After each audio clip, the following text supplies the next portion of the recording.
سے گزارش کرتا ہوں کہ وہ آئیں اپنا خطاب کریں.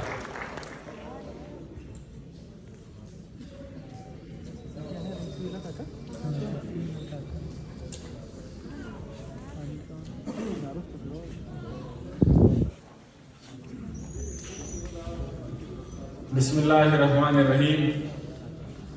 اسلام آباد سے آئے ہوئے معزز مہمانان گرامی، آج کے اس اہم سیمینار کے میزبان نوابزادہ لشکری رئیسانی صاحب، نواب اسلم رئیسانی صاحب، بلوچستان کے مختلف سیاسی جماعتوں، طبقوں اور مختلف شعبوں کی نمائندگی کرنے والے اکابرین، خواتین و حضرات، السلام علیکم. سب سے پہلے میرے لیے بڑی اعزاز کی بات ہے کہ مجھے آج آپ سب کے ساتھ اور ہمارے سیاسی اکابرین اور قائدین کے ساتھ اپنے خیالات اور بلوچستان کے حوالے سے بلوچستان کا مقدمہ رکھنے کا موقع مل رہا ہے. میں اتنی دردناک تقاریر کے بعد سیاسی تاریخ اور تجزیوں میں نہیں جاؤں گا، بلکہ بطور طالب علم سیاست کے پچھلے 7-8 سال سے بلوچستان کے مقدمے پہ میں لکھتا رہا ہوں، بولتا رہا ہوں، تو میں چند کانکریٹ تجاویز آج ہمارے سیاسی قائدین کے سامنے رکھنا چاہوں گا.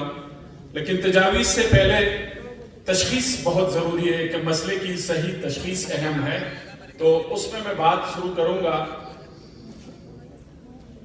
دنیا میں اللہ تعالیٰ نے جب تقریباً سارے انسانوں اور گروہوں کو تقریباً ایک جیسے صلاحیتوں کے ساتھ پیدا کیا ہے، تو اس کے بعد کیوں ایسا ہوتا ہے کہ کچھ قومیں، کچھ گروہ، کچھ علاقے بہت ترقی کر جاتے ہیں اور کچھ پیچھے رہ جاتے ہیں؟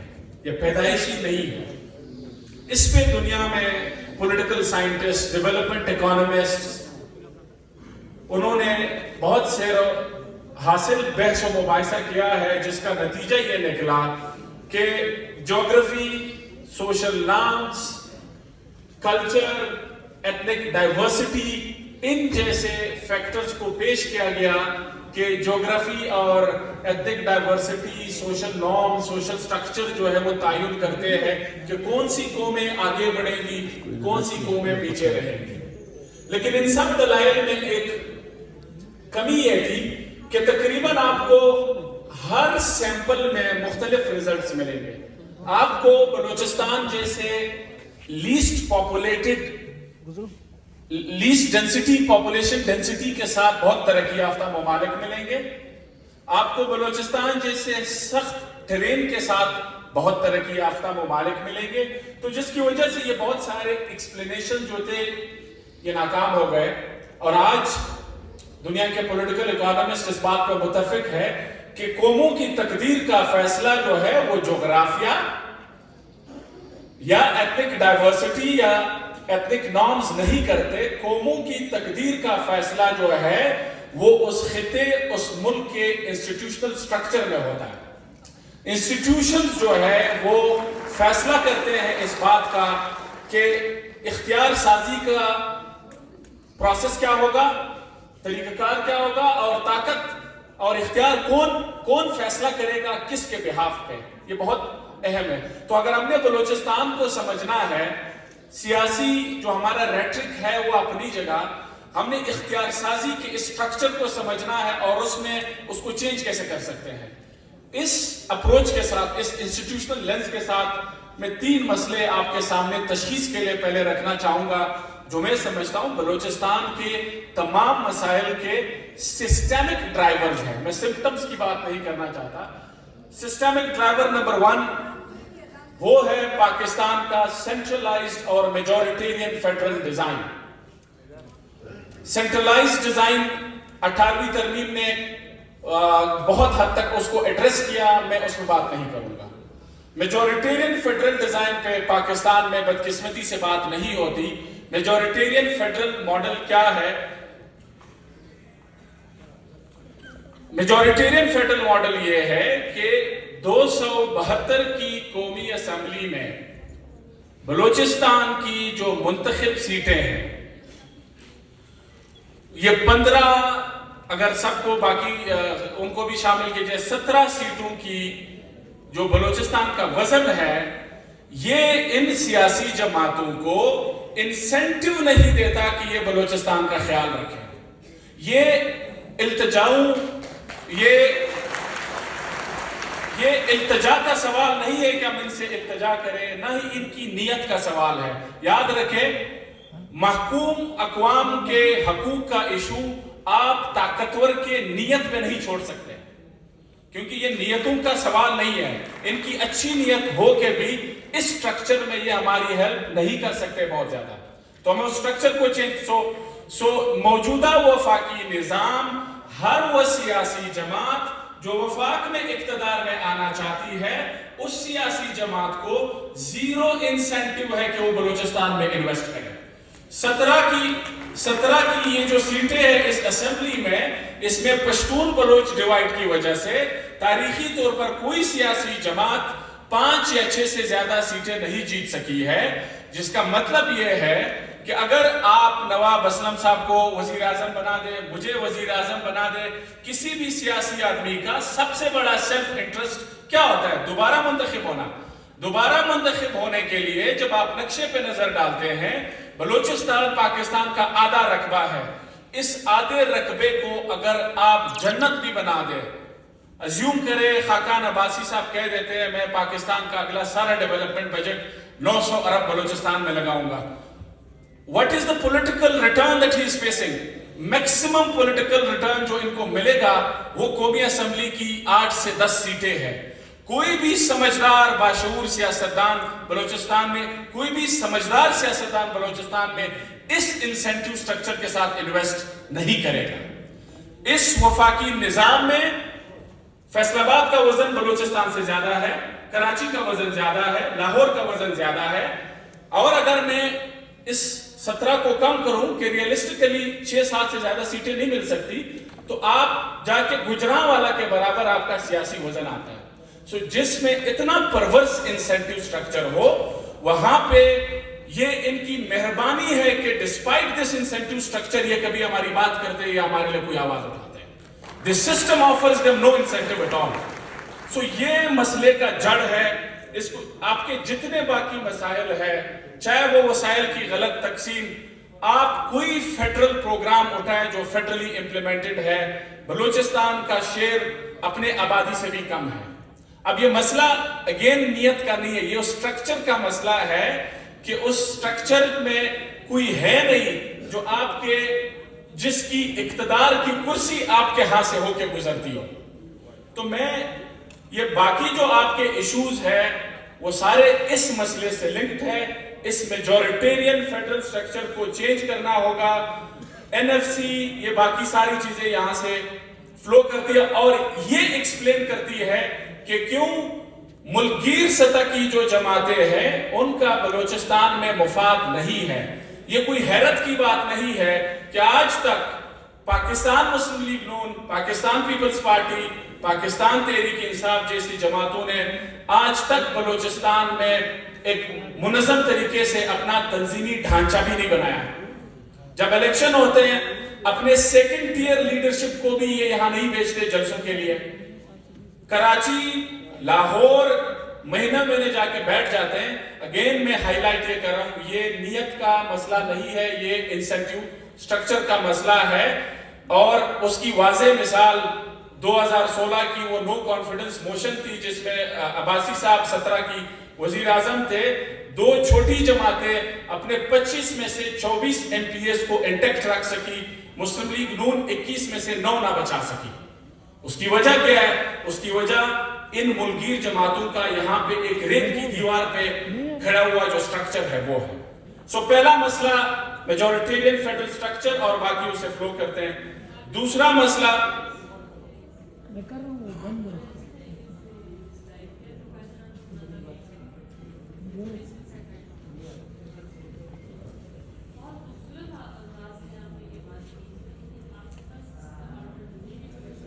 اگر آپ کمپلیٹ کرنے تھے تو انشاءاللہ میں سب بتا دوں.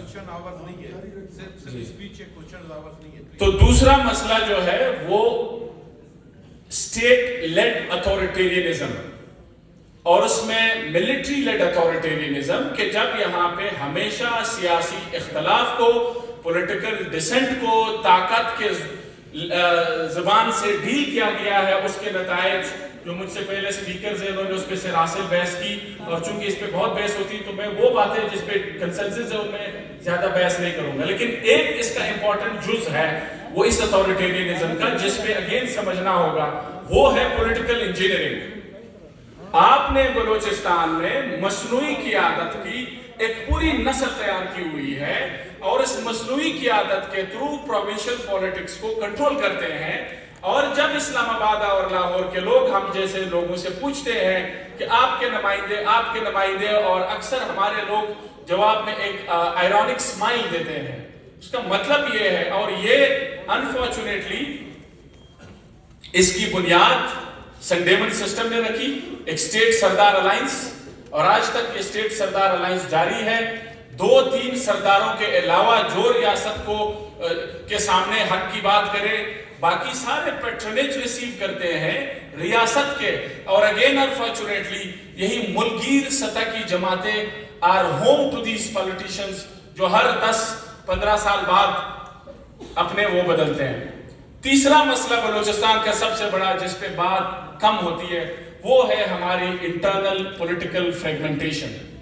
اگر آپ مجھ سے پوچھیں، اور یہاں پہ بڑے سینئر رہنما بیٹھے ہیں، بلوچستان کی انٹرنل سروس ڈیلیوری اور ڈیولپمنٹ پہ سب سے بڑا کانسٹرینٹ وہ ہے کولیشن پالیٹکس. یہ پنجاب یا سندھ سے بلوچستان کا مقابلہ اس لیے نہیں ہو سکتا کہ بلوچستان میں ایک وزیر اعلیٰ نہیں ہوتا. For all practical purposes Balochistan میں 6-7 وزیر اعلیٰ ہوتے ہیں. ہر کولیشن پارٹنر ایک وزیر اعلیٰ ہے. سیویلین لوگوں کے علاوہ فوجی وزیر اعلیٰ تو بیٹھے ہی بیٹھے. پھر سیویلین سیٹ اپ میں ہر coalition partner de facto chief minister کے طور پہ behave. What does that mean for development? اس کا مطلب ہے کہ وزیر اعلیٰ یا ایک جماعت کوئی بھی بولڈ سٹیپ نہیں لے سکتی ریفارمز کی طرف. ان کے کولیشن پارٹنرز جا کے کمپرومائز کرتے ہیں. دوسرا اس کا مطلب یہ ہے کہ یہاں پہ سیاسی اکاؤنٹیبلٹی نہیں ہوتی. آپ جس سیاسی جماعت کو بری پرفارمنس پہ سوال اٹھاتے ہیں وہ ایویٹ کرتے ہیں اکاؤنٹیبلٹی کو کہ جی یہ تو کولیشن تھا اور ہمارے ہاتھ میں کچھ تھا نہیں.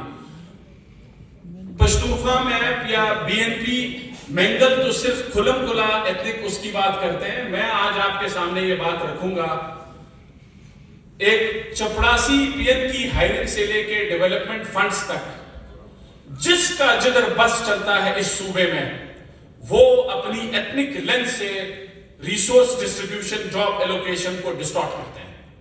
اور جو آپ کو کہتے ہیں کہ ہم ایسا نہیں کرتے، یہ پریٹینڈ کر رہے ہیں، یہ غلط بات کر رہے ہیں. جس کو جہاں موقع ملتا ہے، جس کی وجہ سے اتنی ان ایفیشنٹ یوز آف ریسورس جو بلوچستان میں ہوتی ہے، آپ کو کسی اور صوبے میں اس کی مثال نہیں ملتی. ایک دوسرا، بلوچستان از دی اونلی پروونس جہاں پہ 99.9% پروونشل اے ڈی پی کے فنڈز ایم پی اے کی مرضی سے خرچ ہوتے ہیں. اچھا، ایم پی اے فنڈ جو ہے وہ قرض بن چکا ہے اس صوبے کی سیاست کے لیے. سیاسی جماعتوں کے لیے نقصان یہ ہے کہ سیاسی جماعتوں میں ٹھیکیدار اور کاروباری لوگوں کا انسینٹیو مل رہا ہے کہ وہ ڈومینیٹ کریں.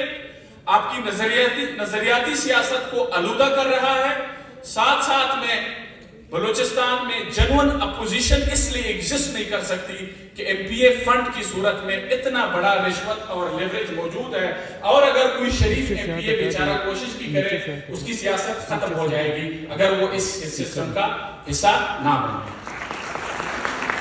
یہ 3 میں نے آپ کے سامنے بنیادی مسائل رکھے. میں 1 by 1 اور آپ کے سامنے تجاویز رکھوں گا اور آئین کے اس کے اندر، اور ان پہ مصطفیٰ بھائی میرے بھائیوں کی طرح ہیں، ان سے پہلے بھی اس پہ بحث ہو چکی ہے. پہلی بات یہ سمجھنی ہے کہ بلوچستان کا مسئلہ کوئی مس کمیونیکیشن نہیں ہے. میں جب اکثر اسلام آباد یا ریاستی اداروں کے لوگوں سے بات ہوتی ہے تو وہ سمجھتے ہیں کہ یہ کوئی مس کمیونیکیشن ہے اور ہم سویٹ ٹاک، پازیٹیو ٹاک کر کے، اچھی باتیں کر کے مسئلہ حل کریں گے. It's not a question of miscommunication.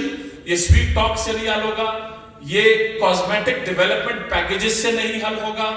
یہ بنیادی طور پر حق حکمرانی اور حق نمائندگی کا ایشو ہے. اس کا حل ایسے ہے. نمبر 1، باقی پاکستان کی طرح بلوچستان میں بھی کوئی مسئلہ حل نہیں ہو سکتا جب تک حقیقی معنوں میں جمہوریت قائم نہ ہو. تو اس پہ متفق ہے، اس لیے اس کی ڈیٹیل میں نہیں جاؤں گا. دوسرا جو اہم چینج ہے جو میجورٹیرین فیڈرل ڈیزائن کا حل ہے، دیکھیں ہم واحد ملک نہیں ہے جہاں پہ اتنے مکس لوگ لیتے ہیں. دنیا میں 30 سے زیادہ فیڈریشن ہے. انہوں نے اس کے طریقے پاور شیئرنگ کے ارینجمنٹس ہے. فیڈرلزم کے اسکالرز کہتے ہیں حقیقی معنوں میں اچھا فیڈرل ماڈل وہ ہے جس میں یہ دو اصول ہو، ایک ہے سیلف رول، ایک ہے شیئرڈ رول. سیلف رول یہ ہے کہ کچھ اختیارات آپ فیڈریٹنگ یونٹس کو دے دیں جو وہ سنبھال سکے. شیئرڈ رول یہ ہے کہ کچھ اختیارات سارے فیڈریٹنگ یونٹس نے مل کے سنبھالنا ہے. 18ویں ترمیم نے سیلف رول کی طرف سب سے اہم قدم لیا ہے. جو پاکستان کے وفاق میں آج میری تجاویز ہے ری امیجننگ پاکستانی فیڈرلزم، اس میں جو پینڈنگ سٹیپ ہے وہ یہ ہے کہ شیئرڈ رول ابھی تک نہیں ہے، سیلف رول تو آ گئی ہے. شیئرڈ رول کیسے ہوگا؟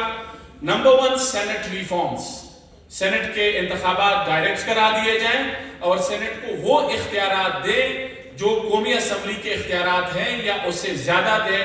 یہ واحد صورت ہے جس میں آپ کیا ہوگا، یہ امریکہ میں کیلیفورنیا جیسی بڑی ریاست جو سٹینڈ الون ایک ملک بن سکتا ہے، وہ کوئٹہ شہر سے چھوٹا ایک ریاست مین کے ساتھ وہ ایگزسٹ کیسے کرتا ہے؟ تو وہ ایسے کرتا ہے کہ آپ کو ہاؤس آف فیڈریشن میں برابر اختیارات دینے ہوں گے. وہ جس انسینٹیو سٹرکچر کی میں بات کر رہا تھا وہ صرف تب چینج ہوگا. اور اگر آپ سینٹ کو اختیارات دے دیں، پنجابی وزیر اعظم، سندھی وزیر اعظم، پشتون وزیر اعظم، یہ irrelevant ہوگا. یہ جو بھی آئے گا، جس طرح ابھی قومی اسمبلی کے انتخابات سے پہلے یہ سارے سینٹرل پنجاب بیٹھ جاتے ہیں، کراچی بیٹھ جاتے ہیں، یہ سارے آ کے بلوچستان میں کیمپین کر رہے ہوں گے. آپ امیجن کریں اگر سینٹ کے اختیار زیادہ ہوں گے، بلوچستان کی آبادی 1 کروڑ 23 لاکھ ہے، پنجاب کی 10 کروڑ آبادی ہے. 1 کروڑ لوگوں سے 21 سیٹیں جیتنا زیادہ آسان کام ہے یا 10 کروڑ لوگوں سے؟ 1 کروڑ لوگوں کو تو گھر گھر جا کے آپ کیمپین کر سکتے ہیں. سو یہ کیا کرے گا؟ یہ انسینٹیو چینج کرے گا. We have to change this incentive structure. دوسرا ایک اور ادارہ ہے کاؤنسل آف کامن انٹرسٹ. اس کا بھی پرپز یہ تھا کہ جو the majoritarian hegemony of the Punjab as a province, یہ کلیئرٹی ضروری ہے جب ہم پنجاب کی ہیجمنی کی بات کرتے ہیں. یہ آپ کی ایتھنیسٹی کی بات نہیں کر رہے ہیں، پنجاب ایز اے فیڈریٹڈ یونٹ کی بات کر رہے ہیں. اس ہیجمنی کو آپ کم کرنے کے لیے ایک تو سینٹ، دوسرا سی سی آئی بھی ناکام رہا ہے اس ملک میں. دوسری میری تجویز یہ ہے کہ آپ کو اس ملک میں ری امیجن فیڈرلزم میں ایک ڈپٹی پرائم منسٹر کی سلاٹ کریٹ کرنی ہوگی جو فیڈرل لیجسلیٹو لسٹ 2 کو اوور لک کرے اور سی سی آئی اور فیڈرل لیجسلیٹو لسٹ 2 سے ریلیٹڈ جتنے معاملات ہیں وہ ڈپٹی پرائم منسٹر ہینڈل کرے. اگر یہ نہیں ہوگا، وزیر اعظم صاحب کو سال میں بھی موقع نہیں ملے گا. ہم نے آئین میں ترمیم کرا دی کہ 3 مہینے میں ملاقات میٹنگ ہوگی، اس کے باوجود نہیں ہوتی. تو یہ دوسری تجویز. تیسری این ایف سی پہ باقی دوستوں نے بات کی، میں صرف مختصر سی بات کروں گا. دنیا کا ایک ایسا وفاقی ملک نہیں ہے جس میں 100% یا 80% فنڈز آبادی کی بنیاد پہ تقسیم ہوتے ہیں. Not even one federal country in the world. آپ کے پاس کینیڈا ہے، آسٹریلیا ہے، آپ کے پاس Nigeria, developing countries, developed countries.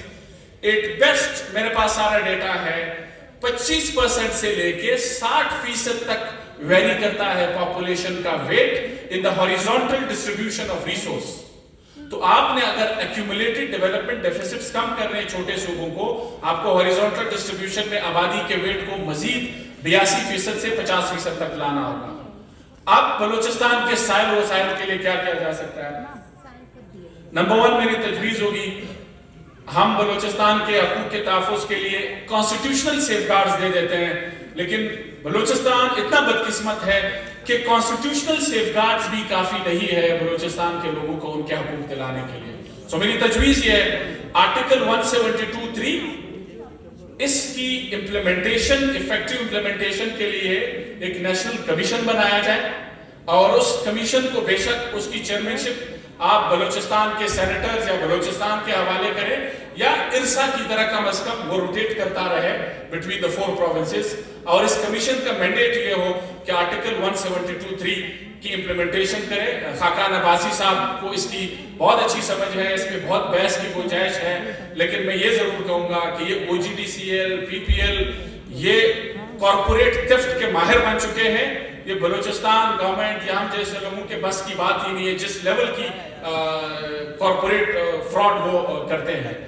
دوسرا گوادر کے حوالے سے میری تجویز یہ نواب اسلم ریسانی صاحب کے ہوتے ہوئے میرے لیے یہ بڑی بات ہے. یہ نواب صاحب کے دور سے یہ سارا کام شروع ہوا تھا. آپ کو گوادر کی اونرشپ کے لیے، اور یہ بدقسمتی ہے یہ نواب صاحب نے یہ ایفرٹ کی جب ان کے دور میں گورنر راج لگا تب ان کی مرضی کے اگینسٹ گوادر پورٹ حوالے کیا گیا. پھر ڈاکٹر مالک صاحب نے سی سی آئی سے عباسی صاحب 2014 کا ڈیسیجن ہے کاؤنسل آف کامن انٹرسٹ کا، جس میں ڈیسائیڈ یہ ہوا تھا کہ چلے گوادر پورٹ آپ نہیں دے سکتے، گوادر پورٹ اتھارٹی کی جو چیئرمین شپ ہے وہ سی ایم بلوچستان ہوگا، اور گوادر پورٹ اتھارٹی کی جو گورننگ باڈی ہے اس میں 51% ممبرز بلوچستان کے ہوں گے. یہ سی سی آئی کا 2014 کا ڈیسیجن ہے، آج تک امپلیمنٹ نہیں ہوا. نواب ریسانی صاحب نے کیبنٹ سے بل پاس کرایا، آج تک نہیں ہوا. ان سب کی وجوہات جو ہے وہ میجورٹیرین فیڈرل سٹرکچر ہے. سو بورڈ کی ممبرشپ سی سی آئی کے اس ڈیسیجن پہ عمل، چیئرمین کو چیئر کرے سی ایم بلوچستان اور 51% ممبرز بلوچستان کے ہوں. ریکارڈنگ کے حوالے سے اگین میں ایک تجویز دینا چاہوں گا، مفتاح صاحب اور عباسی صاحب کو اس کی سمجھ ہے. بلوچستان میں جس طرح کی ہماری پروونشل پولیٹیکل اکانومی ہے، ہمیں فنڈز آ جاتے ہیں 2-3 سال ہم اس میں عیاشہ کرتے ہیں، 4 سال 5 سال بعد پھر پریشان ہوتے ہیں. ہمارے پاس یہی ہوا ہے، این ایف سی کے بعد ہمارے پاس فنڈز تھے، آج 9-10 سال بعد ہمارا خزانہ خالی ہے، ہم تنخواہیں دینے کے پوزیشن میں نہیں ہیں. تو اس کے لیے میری تجویز یہ جو ہمارے قومی وسائل ہیں اس پہ ہمارے اگلے آنے والے نسلوں کا بھی حق ہے. ریکارڈنگ کی جو ریونیو ہے اس کے تحت ایک سورن ویلتھ فنڈ کریٹ کیا جائے. اس سورن ویلتھ فنڈ میں جس طرح دنیا کے جتنے ریسورس رچ کنٹریز ہیں سب نے بنائے ہوئے ہیں، آپ ریکارڈنگ کے ریونیوز میں سے 15%، 10%، ایک سرٹن پرسنٹیج کو پار کر دے جائے، انویسٹمنٹ فنڈ بنا لے، اس کو انٹچبل بنا دے، تاکہ کم از کم اس صوبے کے لوگوں کے لیے جب یہ وسائل ختم ہو ہماری اگلے آنے والے نسلوں کے لیے کچھ ہو. اس کے بعد میں غربت کے خاتمے پہ ایک کنکریٹ تجاویز دینا چاہوں گا. بلوچستان کی ٹوٹل آبادی 17 لاکھ ہاؤس ہولڈز ہیں. یہ اگر کسی اور ملک میں ہوتا 17 لاکھ ہاؤس ہولڈ میں سے آپ 3 لاکھ نکال دے سرکاری ملازمین ہوں گے، مختلف نوکریاں کر رہے ہیں. 1 لاکھ آپ نکال دے کہ ہماری ایلیٹس ہے، کاروبار ہے، ان کے صورتحال بہت بہتر ہے. آپ کے پاس جو غربت میں رہتے ہیں ملٹی ڈائمینشنل پاورٹی میں، یہ ملا کے کوئی 11 لاکھ کے قریب لوگ بنتے ہیں. 11 لاکھ لوگوں کو آپ اپیز نہیں کر سکتے، اٹس نتھنگ. 11 لاکھ لوگوں کی آبادی آپ سے کنٹرول نہیں ہو رہی، ان کو آپ بنیادی وہ نہیں دے سکتے. اس کا حل کیا ہے؟ پہلا میں تجویز کروں گا آپ بلوچستان میں جائیں یونیورسل بیسک انکم کی طرف. جتنی پور پاپولیشن ہے ان کو گارنٹیڈ منیمم انکم دے، کیش ٹرانسفرز دے دے. یہ جو انٹرمیڈیریز کے تھرو ڈیولپمنٹ ہے یہ ناکام ہو گئی ہے. سو کیش ٹرانسفر کی ایک صورت یہ ہے کہ بس کو ایکسٹینڈ کرے ٹو دی انٹائر پور ہاؤس ہولڈ آف بلوچستان. اس کی میں فائنینشیل فیزیبلٹی بھی بتا دیتا ہوں. مفتاح صاحب اگر آپ کو یہ عجیب بات لگے، بلوچستان کی ٹوٹل غریب آبادی اس وقت اگر اس کو بس کے تحت آپ انکنڈیشنل کیش ٹرانسفر، اس کا 30 ارب خرچہ ہے. 30 ارب میں جو ایگزسٹنگ بینیفیشریز ہے وہ شامل ہے. ہماری اس وقت لا اینڈ آرڈر کا جو ہمارا بجٹ ہے 60 ارب ہے. 60 ارب روپے آپ ہر سال لا اینڈ آرڈر پہ خرچ کر رہے ہیں، فرق نہیں پڑ رہا. اس سے ڈائیورٹ کر کے یہی آپ ڈائریکٹ لوگوں کو کیش ٹرانسفر دے دیں. بلوچستان کے ہر غریب گھر کو ان کے گھر پہ universal basic income guaranteed provide کریں. 11 لاکھ ہاؤس ہولڈ ہے، ان کو 11 لاکھ، ان کو تو گھر گھر آپ نوکری دے سکتے ہیں. یہ اتنی چھوٹی آبادی ہے. تو یہ آخر میں ایک بات کہوں گا جو ہمارے سیاسی قائدین کے لیے بھی ہے، وہ یہ ہے کہ ہم نے 70 سال صوبائی خود مختاری کی جنگ تو لڑی، لیکن ہم لوکل باڈیز کو اختیارات دینے کے لیے تیار نہیں ہے. ہمارا جو ایکٹ ہے وہ لوکل باڈیز کو اختیار نہیں دیتا. انہوں نے نظام تو کھڑا کیا ہے لیکن وہ بے اختیار ہے. آپ کے لوکل باڈیز پروونشل گورنمنٹ کی مرہون منت، وہ ان کے اس پہ رحم و کرم پہ آپ نے چھوڑ دیا ہے. میری تجویز ہے، آپ سے گزارش ہے کہ اس ایکٹ کو چینج کریں. 2 باتیں اس میں ضرور ڈالیں. ایک، آپ کم از کم 25 to 30% of provincial consolidated fund by law reserve کریں فار لوکل باڈیز. آپ یہ نہیں کریں گے یہ صوبہ آگے نہیں بڑھے گا اور یہ آپ کا نقصان ہوگا.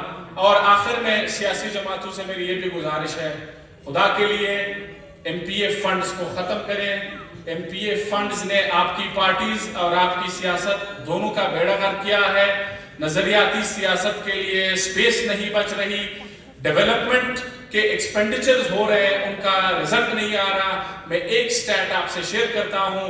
2013 سے 2019 کے درمیان 3000 اسکول بلوچستان میں بنے ہیں, اور جب ہم نے ان اسکولوں کا ڈیٹا لیا باسی صاحب, 3000 میں سے 80% نان فنکشنل ہے. 80% نان فنکشنل.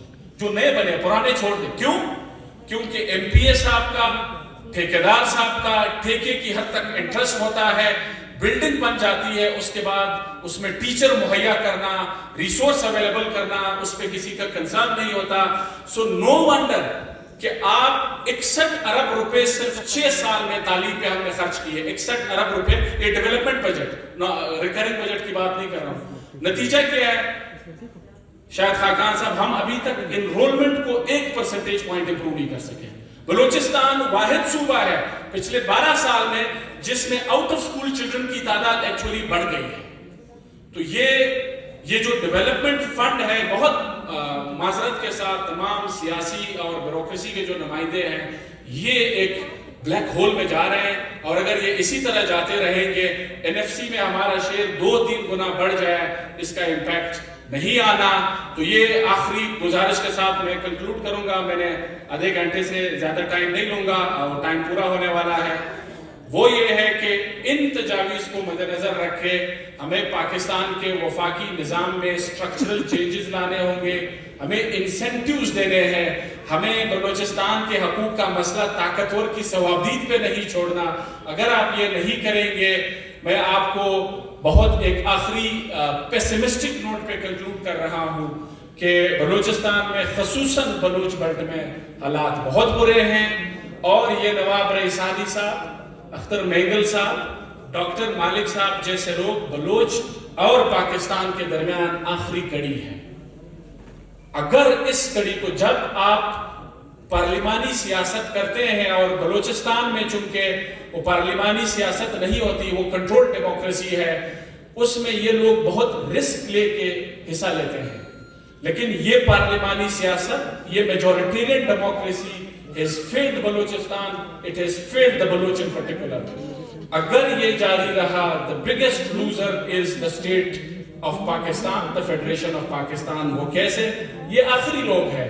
یہ اس ناکام پارلیمانی نظام کی وجہ سے ان کا ایک بنیادی مسئلہ اس میں حل نہیں ہوتا.